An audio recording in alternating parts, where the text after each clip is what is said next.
Matthieu, chapitre 1. Voici la généalogie de Jésus-Christ, fils de David, fils d'Abraham. Abraham eut pour fils Isaac. Isaac eut Jacob. Jacob eut Juda et ses frères. Juda eut Péretz et Zérar de Tamar. Péretz eut Hetsrom. Hetsrom eut Aram.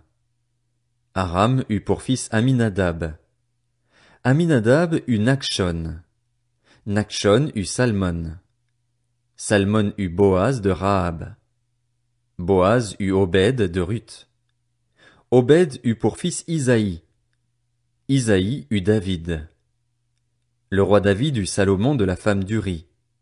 Salomon eut pour fils Roboam. Roboam eut Abijah. Abijah eut Asa. Asa eut pour fils Josaphat. Josaphat eut Joram. Joram eut Ozias. Ozias eut pour fils Jotham. Jotham eut Akaz. Akaz eut Ézéchias. Ézéchias eut pour fils Manassé. Manassé eut Amon. Amon eut Josias. Josias eut pour descendants Jéconias et ses frères, à l'époque de la déportation à Babylone. Après la déportation à Babylone, Jéconias eut pour fils Shealtiel. Shealtiel eut Zorobabel. Zorobabel eut pour fils Abiud. Abiud eut Eliakim. Eliakim eut Azor. Azor eut pour fils Sadoc. Sadoc eut Hakim. Hakim eut Eliud. Eliud eut pour fils Éléazar. Éléazar eut Mathan. Mathan eut Jacob. Jacob eut pour fils Joseph, l'époux de Marie, de laquelle est né Jésus, qu'on appelle le Christ. Il y a donc en tout 14 générations depuis Abraham jusqu'à David, 14 générations depuis David jusqu'à la déportation à Babylone, et 14 générations depuis la déportation à Babylone jusqu'au Christ. Voici de quelle manière arriva la naissance de Jésus-Christ. Marie, sa mère, était fiancée à Joseph.